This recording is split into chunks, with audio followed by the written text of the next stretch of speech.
Prezados irmãos e irmãs, boa noite.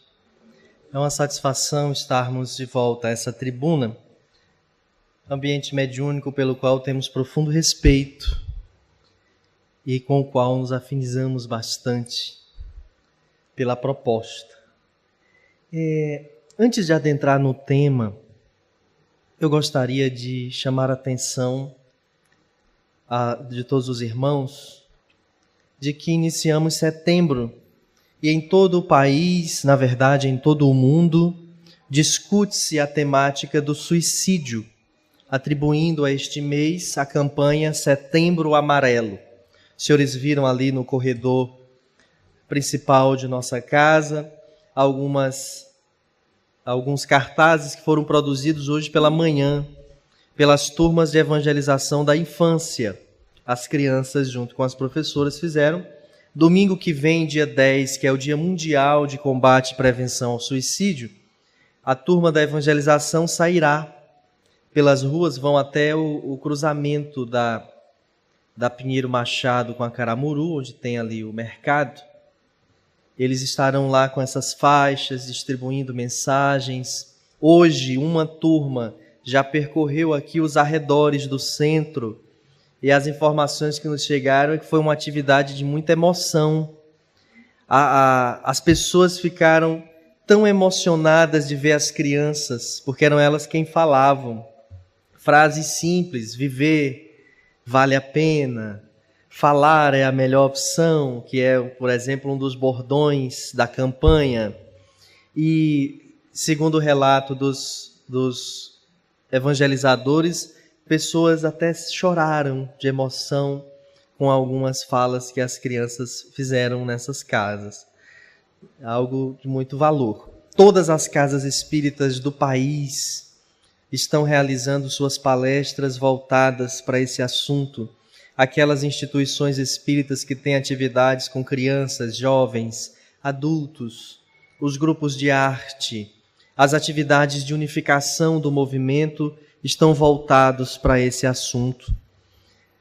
Então, a nossa casa também, e ao longo de todo o mês de setembro, a Rádio Ismael, com programação bem interessante de músicas, de programas e de áudios que serão colocados, e 24 horas no ar, disponibilizando um conteúdo que informa a necessidade de darmos valor à vida, de que modo encararmos as dificuldades, de modo que possamos nos sobressair delas e o suicídio não ser nunca uma opção elencada em nossa mente.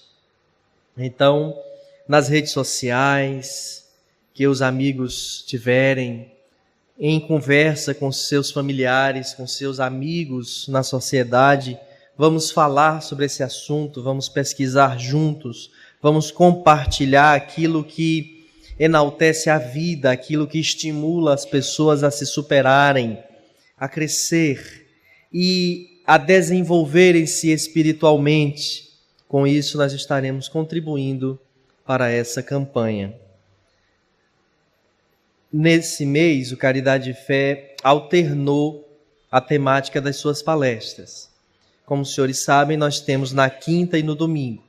É na quinta que nós estudamos temas do Evangelho, e no domingo, temas da atualidade à luz da doutrina espírita. E hoje, nesse mês, nós trouxemos os temas do Evangelho para o domingo e levamos para a quinta-feira os temas da atualidade com a temática do suicídio. Próximo domingo, nós não estaremos aqui para estarmos todos juntos com as demais casas do Movimento Espírita de Parnaíba no auditório do Liceu e lá vivenciando momentos de arte e de reflexões muito oportunas acerca do pensamento espírita sobre o suicídio. É gratuito, estão todos convidados, convidem também os seus. O tema que nos fora proposto para conversar nesta noite é um dos mais intrigantes do Evangelho de Jesus e muito interessante, muito rico, a possibilidade de discussões para construirmos ilações e reflexões para o nosso dia a dia sobre esse assunto é vastíssimo.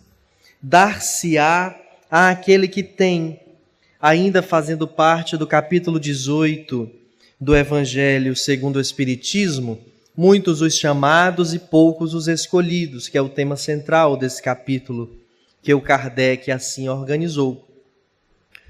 E dar-se-á àquele que tem, Kardec faz a citação de duas passagens do Evangelho. Uma de Mateus, no seu capítulo 13, versículos de 10 a 14. Outro do Evangelho de Marcos, no seu capítulo 4, versículos 24 e 25. É o primeiro texto das instruções dos Espíritos desse capítulo. E em seguida dessas duas citações vem uma psicografia que chegou às mãos de Kardec no ano de 1862, na cidade de Bordeaux, assinado por um espírito amigo, que faz uma reflexão em cima desse assunto. Dar-se-á àquele que tem. 2 anos antes de Kardec publicar a primeira edição de uma obra que ele chamou A Imitação de o Evangelho segundo o Espiritismo, que mais tarde fica apenas O Evangelho segundo o Espiritismo, quando da sua segunda edição e definitiva, que é esta que nós estudamos nos dias de hoje. Então, a citação de Mateus, ele afirma, ele escreve que Jesus teria dito: seus discípulos se aproximando lhe disseram: por que lhes falais por parábolas? E lhes respondendo disse: é porque para vós outros foi dado conhecer os mistérios do reino dos céus, mas para eles não lhes foi dado.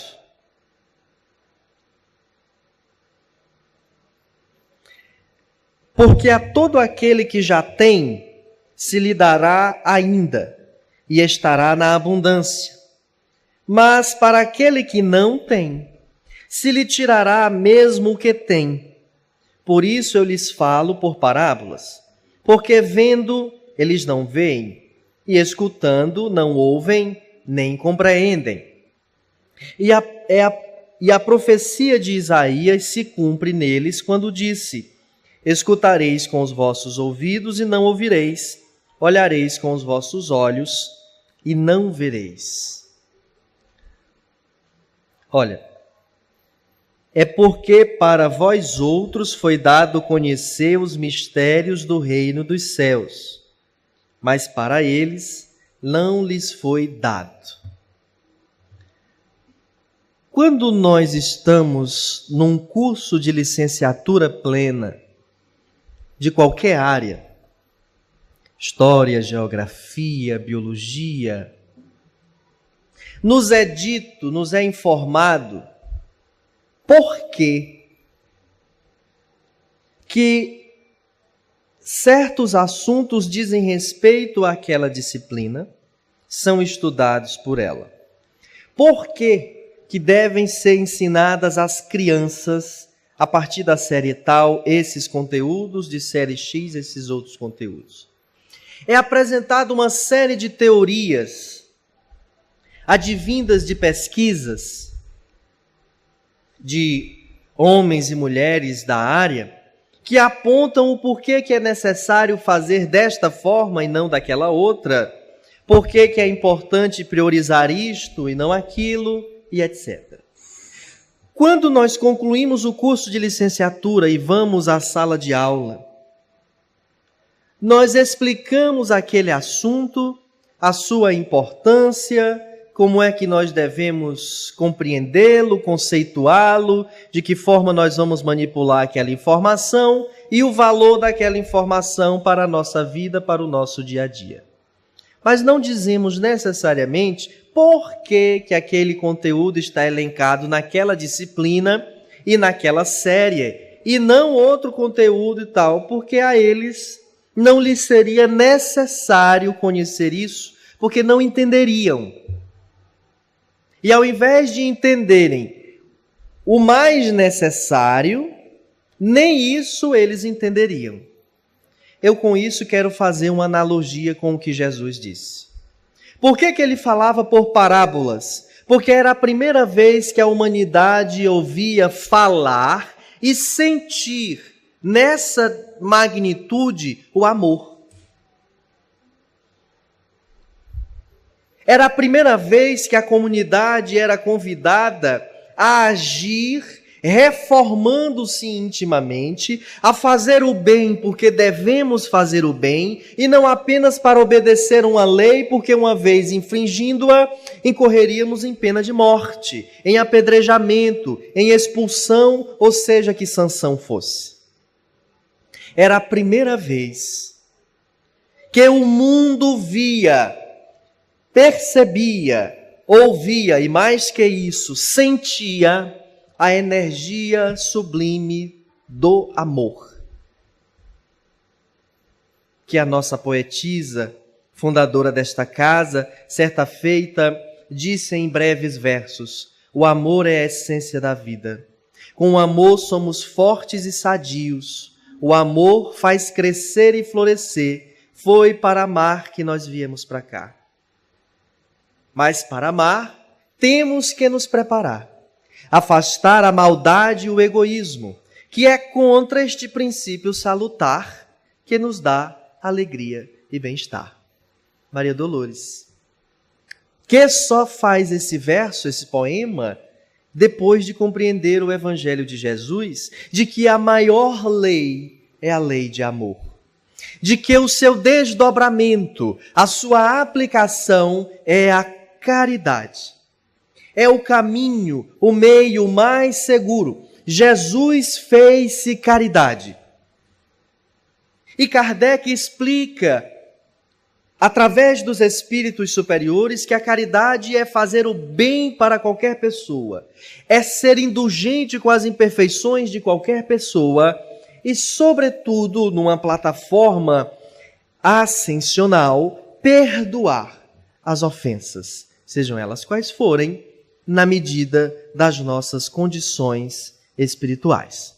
Dito isto, nós vamos compreender que aquela comunidade limitada, afeita a uma disciplina rígida, onde eles seguiam aquilo por temer e não por compreender, e não respeitava a sua esposa, o seu marido, o seu patrão, porque tinham por ele algum tipo de sentimento. Respeitavam, em sua maioria, porque eram obrigados a respeitar. Jesus queria que saíssemos desse diapasão de pensamento. Jesus queria que saíssemos dessa concepção e passássemos a respeitar não só aqueles a quem devemos algum tipo de devoção, pela familiaridade, pela consanguinidade ou pela hierarquia de poder, mas respeitássemos a qualquer pessoa e, mais que isso, dessemos a ela, fizéssemos por ela tudo aquilo que gostaríamos que ela nos desse ou que fosse feito por nós. Quando ele reúne 12 homens e conversa em particular com eles, anunciando-lhes a boa nova, demonstrando ser o Messias que eles tanto aguardavam, anunciado pelos profetas. E diz a eles que o reino de Deus está próximo e que eles precisariam seguir e fazer assim, assado. E nós vamos encontrar este relato no capítulo 5 do Evangelho de Mateus, quando lá nós encontramos o Sermão do Monte. No Sermão do Monte que está apresentado, por exemplo, as bem-aventuranças. O Sermão do Monte não é só as bem-aventuranças. As bem-aventuranças é o discurso de Jesus para o grande público.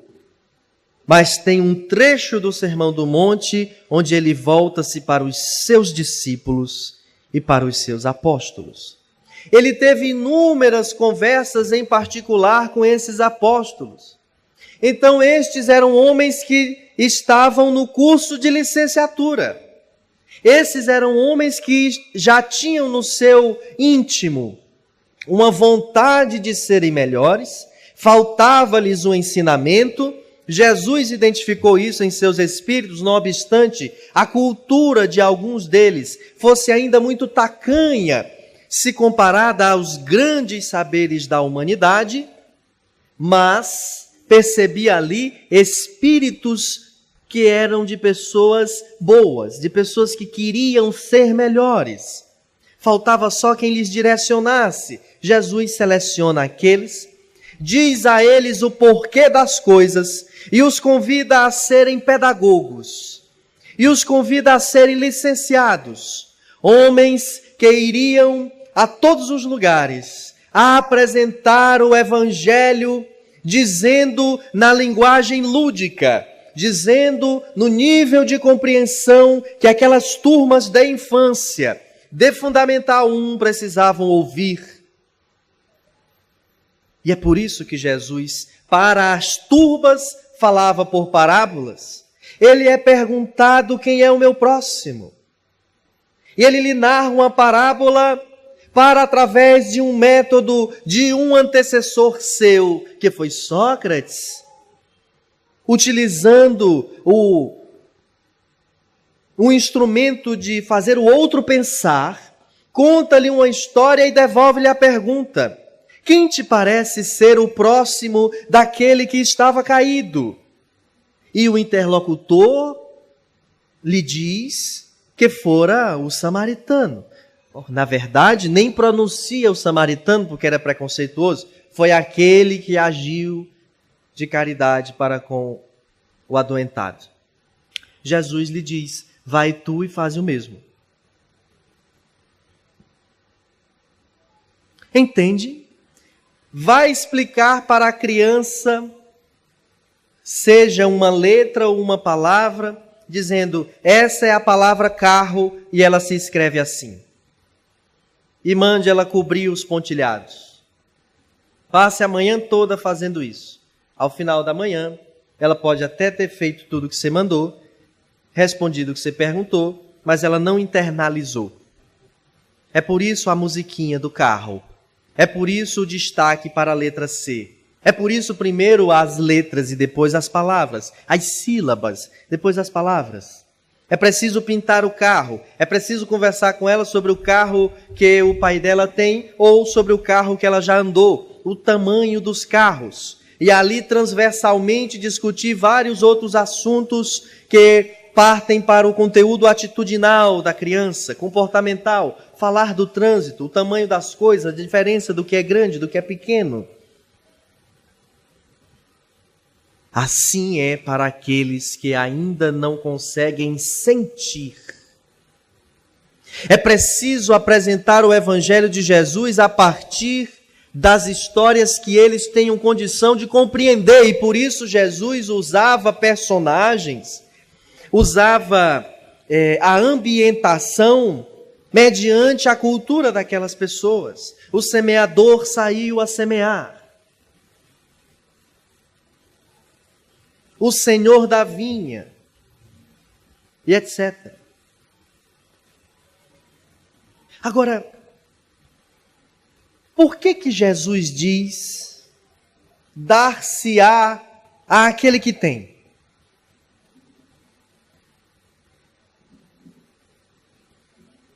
Quanto mais conhecimento nós buscarmos, mais conhecimentos, além dos que buscarmos, nos serão ofertados. Eu estou na biblioteca todos os dias pesquisando através de livros que lá tem para empréstimo sobre determinado assunto. Para o meu artigo científico, para a minha pesquisa da universidade. E alguém, ao ler o meu trabalho, um professor da disciplina, um outro colega, um outro professor, alguém que estava na plateia assistindo à minha apresentação, percebe meu interesse por aquele assunto. E ele, que também tem interesse naquele assunto e já pesquisa há mais tempo, procura-me para dizer: olha, gostei da sua exposição, eu também gosto desse assunto e quero te dizer que tem um livro que eu comprei, que eu adquiri, que eu tenho, que fala sobre esse assunto e que traz coisas assim assado. A ele é ofertado. Estou dando um exemplo bem simples. Para nós chegarmos às questões mais relevantes e de ordem moral. Porque o Evangelho tem por meta fazer com que através de atitudes simples nós construamos profundos processos de introjeção, de introspecção, portanto, de aquisição e de reflexão sobre aquilo que adquirimos no pensar. Então, a sua plataforma é a moral. É o desenvolvimento da criatura humana a partir da sua moral, ou aproveitando a sua base intelectiva para despertar-lhe as questões morais que estarão acima daquelas questões éticas que ele possa ter adquirido junto às de assuntos intelectivos. De nada me serve saber para que o uso de uma ferramenta se eu a utilizo para o mal. De nada me adianta manipular bem as palavras, a escrita, se eu faço isso para atacar, para menosprezar, para diminuir, para ferir. E é isso que Jesus quer dizer. Dar-se-á àquele que tem quanto mais bem você produzir, mais oportunidades de fazer o bem chegará até você. O que quer dizer que é sinônimo de trabalho. Mas quer dizer também que quanto mais bem nós fizermos, mais bem nos será feito todas as vezes que nós necessitarmos. Fazer o bem ao outro não é anular de nós a necessidade de processos expiatórios ou provacionais. Fazer o bem ao outro não nos tira da necessidade de nos deparar com circunstâncias que exijam de nós a postura íntima da reflexão, da mudança. Nós não deixaremos de sofrer porque começamos a fazer o bem a alguém. Ainda seremos provocados, testados. Ainda há coisas em nós de um passado próximo ou distante a serem resgatados. Mas quando nós não mais tivermos o que expiar e o que provar, ainda assim a nossa meta será fazer o bem ao próximo. Porque Jesus disse que Ele era o caminho, a verdade e a vida. Ele disse, para completar essa compreensão, de que Ele, o seu Pai, trabalhava até hoje, e Ele também trabalha. E disse por fim, sede perfeitos, como perfeito é o vosso Pai que está nos céus. E nós sabemos que não poderemos ser perfeitos como Deus. Então a nossa meta será sempre ser melhor, buscar ser melhor. Não é uma meta espiritual, moral, para nos desestimular, de dizer assim, não, mas eu nunca conseguirei ser Deus, eu nunca conseguirei ser igual a Jesus, nunca conseguirei ser igual a São Francisco, nunca conseguirei ser igual a Ayrton Alves, que é mais evoluído. É um homem que quando não tem ninguém vendo, volita. Exatamente quando está dormindo, né? Desdobrado. É probo.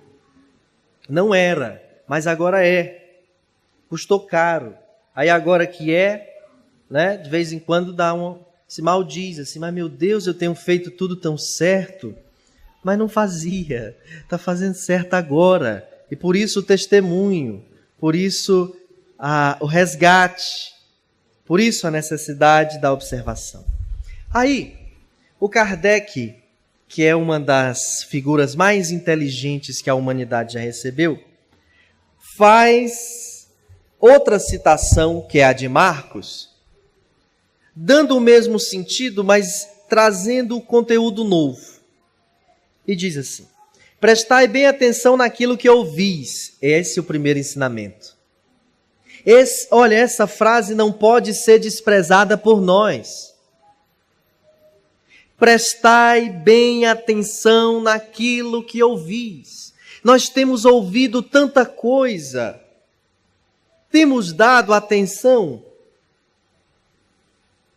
Temos mesmo ouvido aquilo que nos está sendo dito?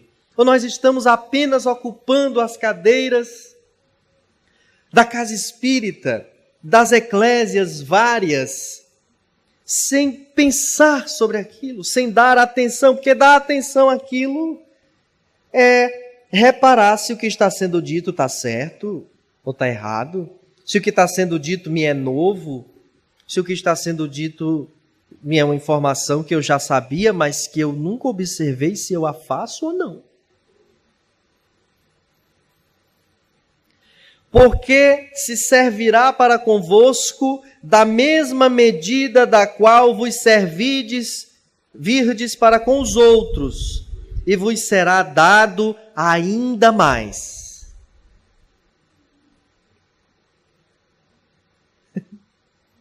Estava até pensando, viu, Hermesi? Então, quando o seu Vanjo vier me pedir 100, eu vou emprestar 150. Porque aí, quando eu precisar, eu vou ter mais. Mas não é a agiotagem que ele vai me pagar mais, não. Eu estou dizendo é que quando eu precisar, alguém vai me dar mais. E eu lá, todo alegre, pensando que eu tinha emprestado. Veja a história, preste atenção. Eu emprestei 150, emprestei 150 para o seu Vanjo. Então, quando eu precisar, me darão 300. E eu todo animado com isso, quando chegar lá na tribuna, todo mundo vai sair emprestando dinheiro aos outros, porque aí ficarão na expectativa de ganhar o dobro. Quando uma voz suave disse assim: qual é a lógica disso? Se você empresta 150 e depois você está precisando de 300, não vão lhe dar, vão lhe emprestar, porque o outro você não deu, você emprestou, então você vai ter que pagar depois 300. Eu digo, esquece, não vou mais falar desse exemplo. Veja como a gente distorce e confunde. Eu estou fazendo o favor. Mas e eu vou fazer esse favor porque no dia que eu precisar, alguém vai me socorrer em dobro. Quando eu faço com essa intenção, eu não estou fazendo licitamente. Eu não estou fazendo de coração. Eu não estou fazendo de modo que mais tarde eu vá receber por aquilo. Eu estou só dizendo que eu vou contrair débitos maiores. Eu estou até dizendo para mim mesmo que eu vou precisar pedir emprestado, o que não é bom. Logo, esse ensinamento não deve estar voltado para questões de ordem material. Ele está voltado para questões de ordem moral. E quanto mais paciência nós tivermos com aquele filho, mais paciência ele terá conosco quando chegar a nossa vez de estarmos com as pernas, a mente, a visão, os braços limitados. Porque às vezes nós fazemos o maior dos esforços para os nossos filhos, trabalhando para garantir-lhes os recursos financeiros que lhe darão subsistência. E terceirizamos sua educação às professoras, às babás, às empregadas, à casa do vizinho, à casa da madrinha, da irmã. E ele, quando estiver trabalhando, será grato a nós. E nos fará da mesma forma. E contratará uma enfermeira para cuidar da gente lá na nossa casa e ele na dele. Ou no abrigo dos idosos, ou num quartinho fora a parte da casa. Ele mesmo, pelas próprias mãos, não cuidará, não estará junto, porque eu passo a ser um estorvo como ele foi para mim um dia, em que eu não posso ir para aqui, para ali, para acolá, porque não posso levá-lo, então eu coloco alguém para com ele ficar. Com a medida a qual eu der, me será dado. Eu sou aquela pessoa que gosta das coisas muito corretas. E estou aqui à frente de um grupo de estudo ou de uma atividade que vai ser realizada e as pessoas chegam ali e eu sou bem positivo, bem duro nas minhas colocações e exigente, não sei o que e tarará. Às vezes esquecendo de agradecer, de acompanhar o pedido que fiz de um por favor. Às vezes não sabendo reconhecer o esforço dos outros. Às vezes julgando sem nem perguntar por que fulano não veio ou chegou atrasado e ele que estava com um problema grave em sua casa e não teve tempo nem de se explicar, já foi logo recebendo uma advertência, uma chacota, um desdém. Eu começo a criar um sentimento de antipatia entre as pessoas. E quando começo a perceber que elas não têm muita paciência comigo, não gostam muito de mim, quando muito me toleram, eu começo a me perguntar, se eu faço tudo certo, se eu me dedico às coisas do centro, estou aqui para o que der e vier, estou aqui organizando as coisas, por que essas pessoas têm tanta antipatia por mim? É hora de se perguntar como é que eu estou executando as minhas tarefas. O que é que eu estou dando a elas para que elas estejam me dando isso? E aí nós vamos precisar de um exame consciencial muito profundo, porque na grande maioria das vezes nós não admitimos que a nossa postura esteja exagerada, que a nossa postura esteja equivocada. Nós, por nossa conta, sendo advogados de nós mesmos, só achamos que o nosso jeito de falar, que o nosso jeito de agir, de cobrar, de ordenar, é que é o certo. E aí começamos a supor que os outros têm inveja da gente. Mas todo mundo? Eu sou o único certo? Tem algo errado. É preciso pensar. Então, se eu dou antipatia, eu sou só um. Dando antipatia para 10. 10 me darão o quê? Antipatia. E a antipatia que eu dei voltou para mim 10 vezes mais. Se o que eu tiro do outro é a paciência, se o que eu tiro do outro é a sua sanidade, mais tarde, de todos aqueles de quem eu tirei saúde, sanidade, paz, voltar-se-ão para mim. Não por castigo, por perseguição, por inveja, mas pela lei da vida de atração, o efeito da causa. É preciso pensar muito antes de falar, antes de tomar decisões, para que nós possamos entender que mais tarde, o mundo girando, a vida dando voltas, seremos nós os que estaremos dependendo das pessoas, e esse mais tarde às vezes é no dia seguinte. E como será que nós seremos tratados? Fui convidado, George, para um evento acadêmico para falar sobre, na visão espírita, sobre leito de morte. E eu fui, fiquei muito satisfeito com o convite. A professora organizadora do evento, do curso, da mesa, mulher extraordinária, inteligente, com várias pós-graduações na sua área. E eu estou lá, como diria minha avó, bom e gordo, sentado, olhando, assistindo, já tinha falado umas 3 vezes, quando a coordenadora diz assim, ela é bem positiva com as coisas. Ela disse assim, gente, olha, vocês sabem o que mais me angustia? Eu vou falar a verdade para vocês. Ela deu esse exemplo porque cabia lá na coisa. O que mais me angustia é ter um parente meu que adoece, que vai para uma UTI e que eu sei exatamente como é que os colegas profissionais estão cuidando dele. Como é que estão pegando no braço dele, como é que estão colocando o aparelho, como é que estão não sei o quê. E que sai lá fora com uma voz bem cândida dizendo, tá melhorando. Vai reagir, vai dar tudo certo. E eu tendo certeza de que elas já furaram não sei quantas vezes. De que já apertou, de que já machucou, de que não sei o que. É por isso que tem procedimento que não pode ser visto. Porque quem vê vai pensar que é uma agressão. E quando é um nosso, nós não queremos que faça daquele jeito.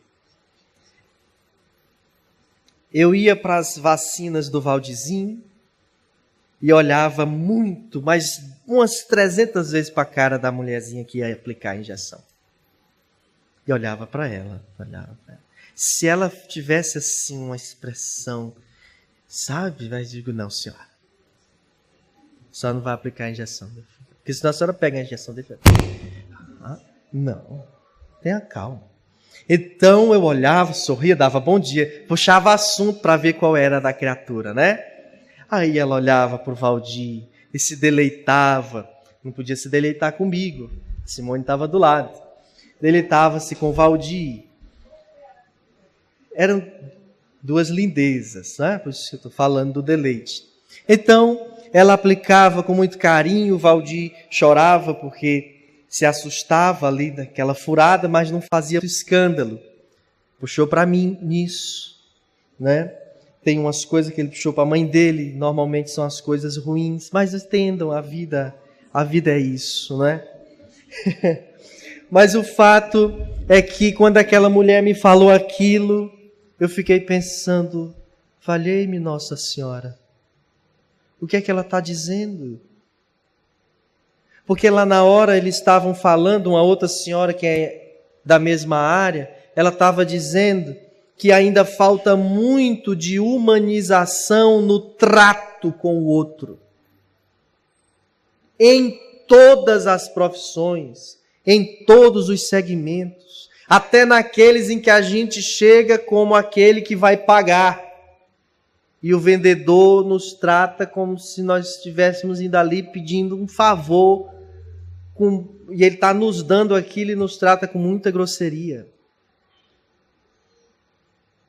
Falta humanização nas relações. E o que é essa humanização?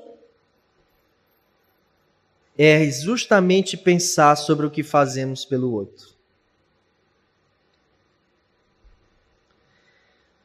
Um verso que diz assim: mantenha a fé na crença se a ciência não curar.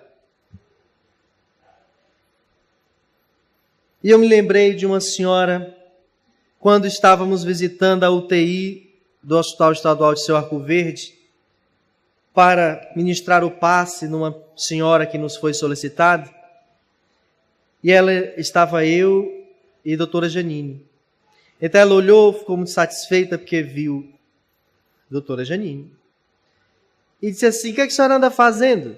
A gente veio fazer uma prece com fulano. E ela disse assim, mas nessas horas, aqui dentro parece mais uma igreja. É uma lenga-lenga, que coisa chata. E ela disse isso para a doutora Janine. Aí eu digo, meu Deus, ela não sabe o que ela disse, muito menos para quem ela disse. Então a doutora se virou para ela e disse assim, a senhora tem parente? Claro, doutor, tenho muitos parentes. E quando a senhora estiver aqui, a senhora vai querer que eles venham rezar pela senhora? Deus me livre de vir para cá. Olhe, doutora, quem vem para cá, meu Deus do céu, não, é preferível morrer. E eu que não sou médico, não sou enfermeiro, não sou coisa nenhuma para dizer a verdade, fiquei ali com tanto medo de ter uma coisa e precisar ir para a UTI. Eu digo, senhor, eu estou numa encruzilhada, porque eu não queria morrer, e nem queria ir para a UTI. E para onde é que o senhor vai me mandar? Nós não prestamos atenção no que nós dizemos, no que nós falamos. Eu acho muito bonita a profissão de enfermagem, mas não tenho nenhuma vontade de ser enfermeiro, porque eu não conseguiria realizar certos procedimentos, eu ia desmaiar, ia não sei o quê. E aí um grande amigo precisou ir ao hospital. E quando chegou lá, ele muito agitado, se debatendo, e elas precisavam fazer uma sonda. E deram uma injeção para ele adormecer, mas ele continuava assim com uns choques, umas coisas, e pediram que eu segurasse as pernas. E eu segurei as pernas, assim, porque ela pegava para colocar a mangueira e dizia, não entra. E passava não sei o que, pega outro menor, esse é porque é muito grande. Eu me contorcia, segurava aquelas pernas e dizia, meu Deus, que profissão é esta? Como essas pessoas comem, dormem, rezam, dão passe. Que coragem! Além de ficarem em plantões que varam à noite, mas nenhum desses sacrifícios nos dão direito de sermos agressivos, de sermos desumanos. Não é porque estamos fazendo e o outro está numa inconsciência que nós faremos de qualquer modo, como antes achava-se dos animais. Mas isso é só um animal. E nós fazíamos procedimentos e fazíamos até brincadeiras, porque é um animal, ele não sente dor. Às vezes nós achamos que o paciente não sente dor. Às vezes nós achamos que o cliente não está magoado, machucado, destratado. Às vezes nós não achamos que o outro esteja com um problema suficientemente grave. E nós lhe damos um maltrato.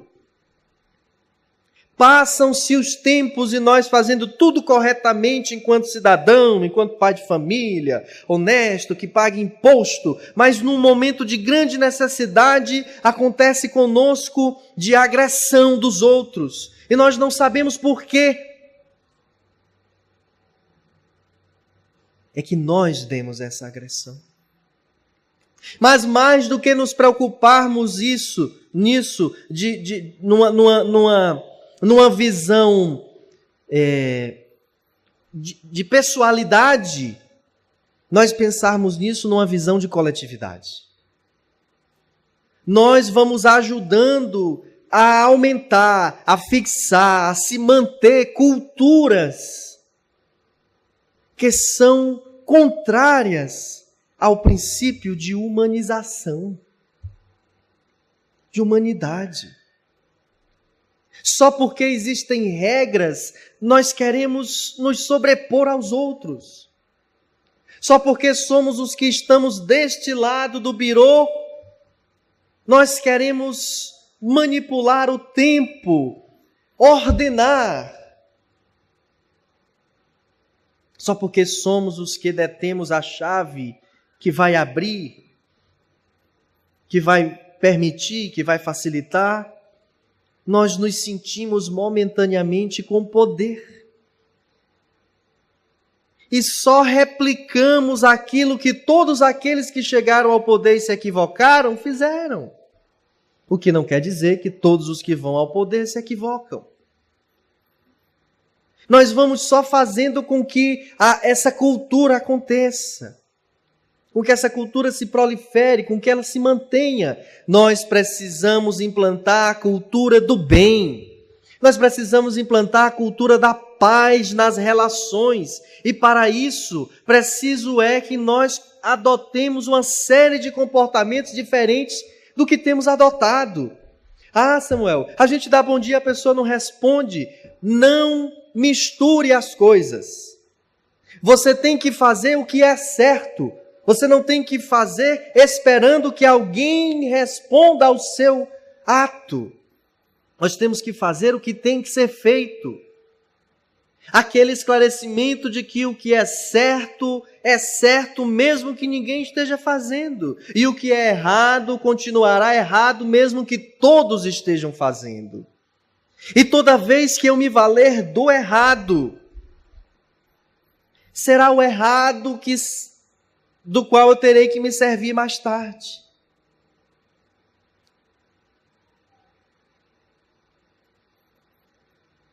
Então o Chico está lá atendendo uma multidão de gente. E aquelas pessoas que sempre agiram assim nos outros lugares em que chegavam e tinham fila, porque no Brasil isso é está praticamente na Constituição, precisamos ter fila em tudo. Chega um camarada e chama seu sobrinho, que fica organizando a fila.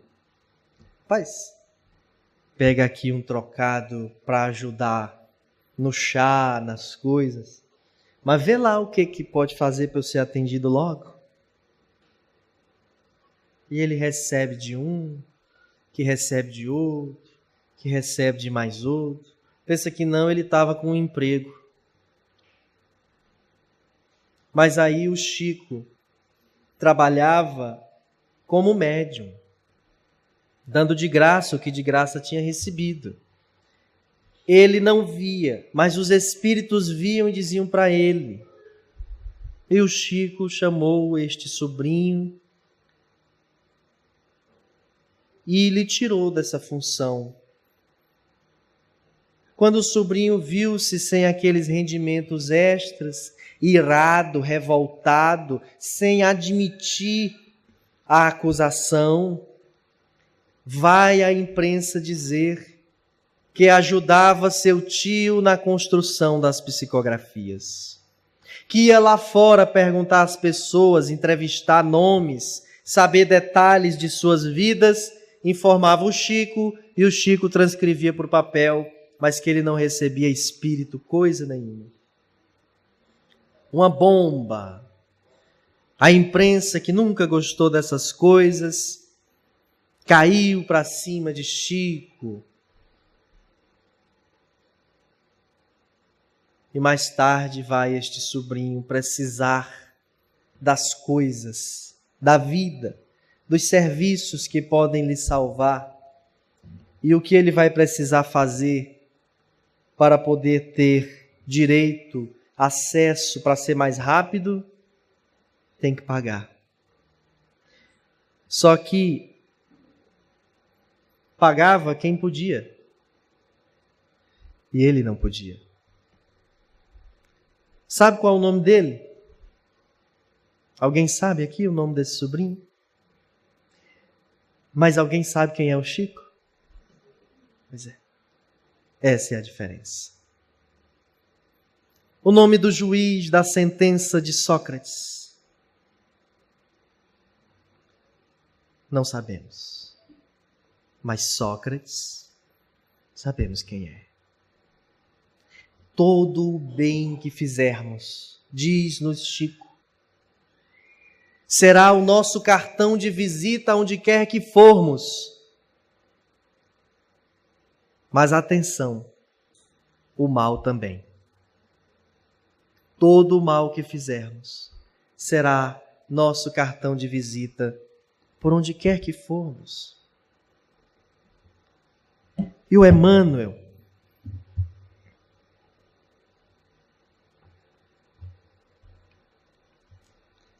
diz assim, no Reformador de fevereiro de 1960, a quem mais tem, a quem mais ama, amor mais amplo, a quem mais despreza, mais se evita, a quem serve, maior auxílio, a quem desajuda, embaraço maior. A quem aprende, firme lição. A quem foge ao ensino, experiência mais dura. A quem trabalha, grande influência. A quem busque a preguiça, tédio maior. A quem ampara, vasto socorro. A quem prejudica, larga aflição. A quem perdoa, desculpa extensa. A quem critica, maior censura. Essa aqui me chamou, foi muita atenção. Eu não sabia por que me censuravam tanto. Agora eu sei. É porque na hora que eu vejo um, que eu puxo para conversar, é para criticar o outro. Aí quando eu dou as costas, ele se vale do mesmo serviço com o outro que passar. Toda vez que eu vejo o Hermessi, é só para a gente criticar os outros. Toda vez que me veem com o Hermessi, já fazem logo aquele tradicional e ali está saindo uma crítica mordaz. E aí o que eu estou fazendo aqui é só uma analogia, né? Por favor. Inclusive, Hermessi, de qualquer modo, é bom evitar a gente conversar pelos corredores, que vão lembrar. Pode não lembrar de nada que eu falei aqui, mas um exemplo desse normalmente é lembrado. Não é? Mas eu usei nós dois para não falar de outras pessoas. Mas eu olhei para ele, não foi querendo dizer que era ele. É porque faz tempo que eu olho só para cá. E aí a gente tem que envolver, não é? Tem que envolver. Mas eu vou repetir só para que nenhum de nós esqueça. A quem critica, maior censura. Você sabe o que é censura? Fazer uma comemoraçãozinha do aniversário da Teta. É Teta ou é Peppa? Teta. Teta. Ah, vamos convidar a Beth. Tem certeza? Olha, nós somos espírita. Temos que fazer a caridade. Olha, mas nós vamos fazer a caridade de convidar e a outra caridade de aguentar. Porque ela vai ficar de um, de outro, de mais outro. Mas você sabe, não pode excluir. Mas por que não pode excluir? Não é melhor deixar para lá? Não, mas... Aí, chega em casa e digo, nós somos convidados para o aniversário da Teta, mas a Beth vai, vou logo lhe dizendo. A outra vai dizer assim, então vá só. Eu não vou. É assim, não é não? A gente censura, a gente não quer estar perto, porque é alguém que a gente sabe que vai só espargir o mal, a calúnia, a crítica mordaz.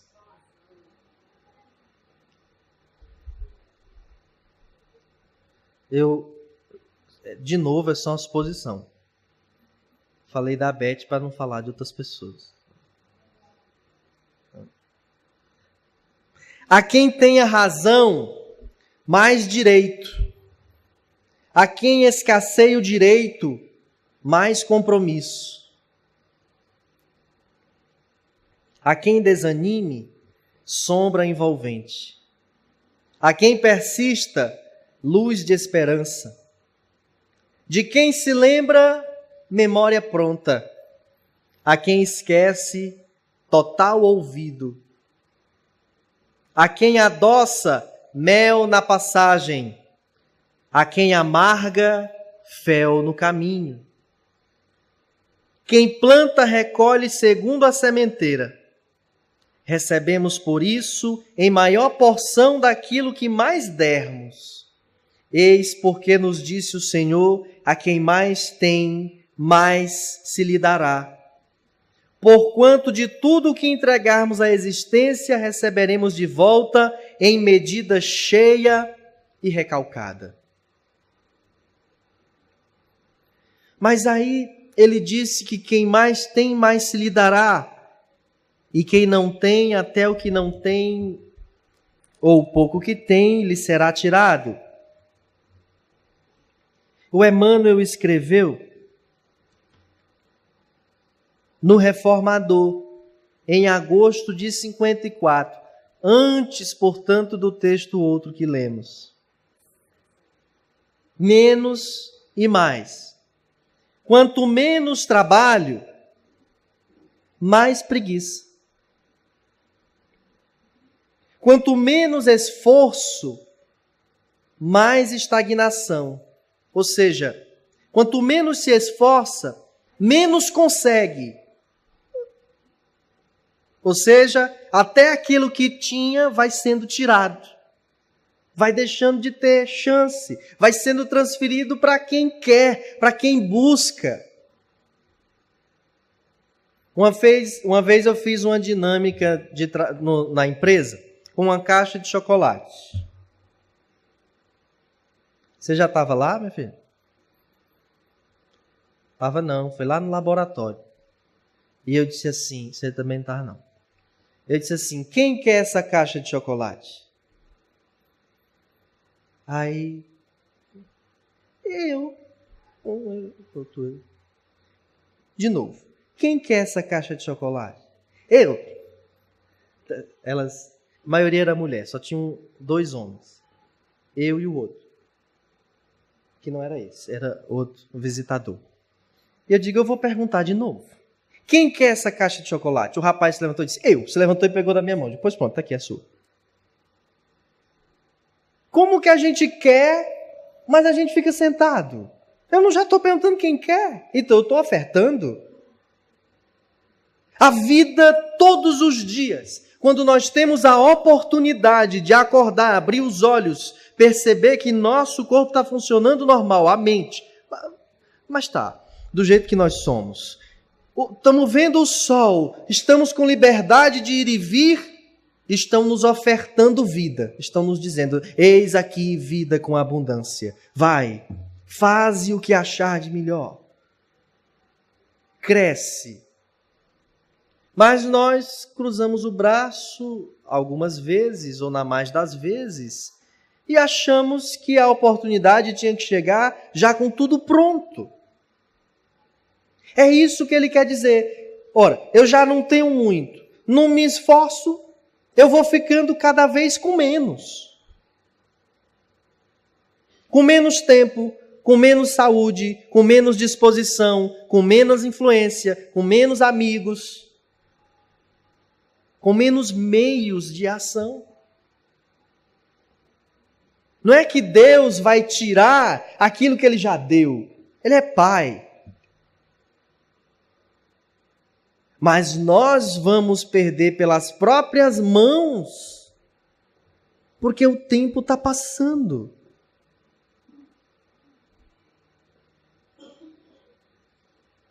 Então, eu trabalho numa empresa que ciclicamente ela faz uns testes e esses por escrito, e esses testes eu faço pontuações que me garantem promoções. Eu não sou obrigado a fazer, mas sou convidado a fazê-lo. E não faço. E vai passando o tempo. E vai passando o tempo. E eu estou lá com 10 anos de casa, outro que chegou está com 4, 5 anos, já está numa patente maior que a minha, sendo meu chefe, mais novo que eu, e eu não quero admitir que fulano que chegou outro dia venha mandar em mim. Mas não é mandar em mim. É que ele percorreu o caminho que eu não quis percorrer. E ele agora encontra-se com o conhecimento e com a confiança dos maiores da empresa para dirigir-me. Eu que sou aquele que faz apenas a mesma coisa todo dia, praticamente em estado vegetativo. E que me maldigo todo dia daquela função que eu exerço. Isso aqui é muito chato. E não aparece uma promoção só de ano em ano que vem um reajuste, ainda é mínimo, ainda é isso, ainda é aquilo. Até o que eu tenho vai me sendo tirado. E um dia cheguei na casa de uma senhora, não é, Nícia? E ela disse assim, eu queria tanto poder ir para a mediúnica, mas agora eu não posso mais, por causa da doença, por causa da medicação que é muito forte. E eu digo, pois é. Até o que não se tem vai sendo retirado. nunca esteve na mediúnica, porque não queria estar. Agora quer estar, mas não pode. Entende a profundidade disso? E aí nós temos que estar atento. Minha avó gostava de dizer, quando eu estava falando todo grosseiro com ela, e ela mudava de assunto para me dizer assim, tu presta atenção, que para morrer só precisa estar vivo. Nem doença, nem velhice. Às vezes não precisa nem sair de casa. Dá um troço ali mesmo, um avião, de vez em quando pousa nas casas das pessoas. É um raio, é um incêndio. Tu fica aí com essa raiva, essa impetuosidade, esse não sei o quê, achando que vai ser eterno, achando que é o dono, achando que é não sei o quê, e perdendo tempo. Nós não sabemos de quanto tempo dispomos na presente existência, e ela é muito importante para a nossa perfeição, para o nosso progresso. Então nós temos que aproveitar, não só de nós, mas dos que estão ao nosso redor. E aí ele diz, com menos direito, mais insegurança. Com menos serviço, mais miséria. Com menos fé, mais desconfiança. Mas convém dizer que se eu não vou alimentando, estimulando, ou seja, se eu não vou fazendo mais, eu não tenho mais, eu tenho cada vez menos. Há pessoas que dizem, eu estou cada vez mais descrente da religião. Qual foi a última vez que você foi à missa, ao culto, à sessão espírita? Ah, nem me lembro mais. Tem razão. Deixou de alimentar a fé, deixou de regar. Porque lá na notícia do jornal é que foi pego um padre pedófilo, é que foi pego um pastor que estava aliciando uma fiel, é que um espírita fez coisa lá, não sei o quê. Olhando o defeito de casos isolados, ao invés de observar a grandeza do Evangelho, a grandeza das obras sociais. Deixar de envolver-se pelas músicas tão bem feitas, pelas poesias tão bem construídas e inspiradas, pelas orações que nos fazem ter a alma leve. Aí fica só em casa alimentando-se de Facebook, WhatsApp, jornais e quer ter fé na igreja, nas religiões e nos homens. Não vai ter. Não vai ter. Vai ter cada vez menos. Quanto menos entendimento, mais perturbação. Quanto menos caridade, mais aspereza. Quanto menos bondade, mais intolerância. Quanto menos diligência, mais necessidade. Quanto menos simpatia, mais obstáculos. Recordemos o ensinamento do Cristo. Ao que mais tiver, mais lhe será acrescentado. E aumentando a nossa boa vontade no trabalho que o Senhor nos concede para as horas de cada dia, estejamos convictos de que mais seguramente avançaremos no rumo de nossa própria libertação. E há aqueles que dizem sentir-se envergonhados quando rezam o Pai Nosso. Ah, mas o Pai Nosso diz que é para a gente perdoar conforme houvermos perdoado. Comece a rezá-lo mais. A sua alma vai começar a ficar tão preenchida de boas emanações que a agressividade do outro não conseguirá mais facilmente lhe penetrar o campo íntimo, porque essa é a nossa maior dificuldade. Nossa dificuldade não é que a perturbação do outro nos perturbe, é que qualquer perturbação dos outros nos perturba. E nós somos bombas sempre ali prontas para disparar, para estourar. Porque nós não fazemos esse cultivo, mas é preciso fazê-lo. Se não quer rezar o Pai Nosso do jeito que Jesus ensinou, Reze como Emmanuel ensinou. Reze como Monsenhor Horta ensinou. Reze cantando, como Nando ensinou. Como na voz do Padre Marcelo se imortalizou. Cantando e orando e fazendo com que aquele sentimento lhe envolva todos os dias. E quanto mais fizer, mais terá de leveza na alma, mais terá de leveza e de grandeza moral para as decisões, desde as comezinhas até as mais graves. Ore, alimente-se daquilo que é positivo. Diariamente relacione-se com Deus e consigo mesmo. Harmonizando-se, conseguirá relacionar-se melhor com os outros e com a vida. Prostre-se a alma, volva aos céus e emane de si sinceridade. Pai nosso que estás no céu, santificado seja o teu nome,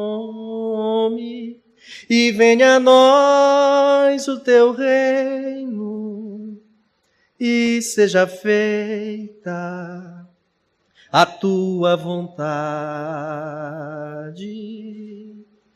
Pai, meu Pai do céu, meu Pai do céu, eu quase me esqueci. O teu amor vela por mim, e seja feito assim o alimento desse dia. Dai-nos agora e sempre, e perdoai as nossas ofensas de um modo maior com que perdoamos. Pai, meu Pai do céu, meu Pai do céu, eu quase me esqueci. O teu amor vela por mim, e seja feito assim. Meu Pai do céu, meu Pai do céu, eu quase me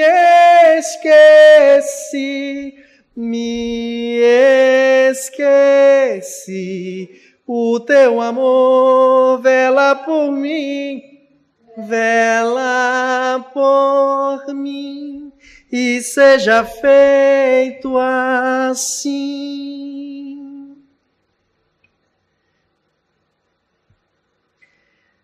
E não nos deixeis cair em tentação, mas livrai-nos de todo mal.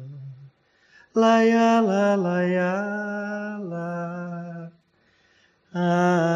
Amém. Obrigado. Boa noite.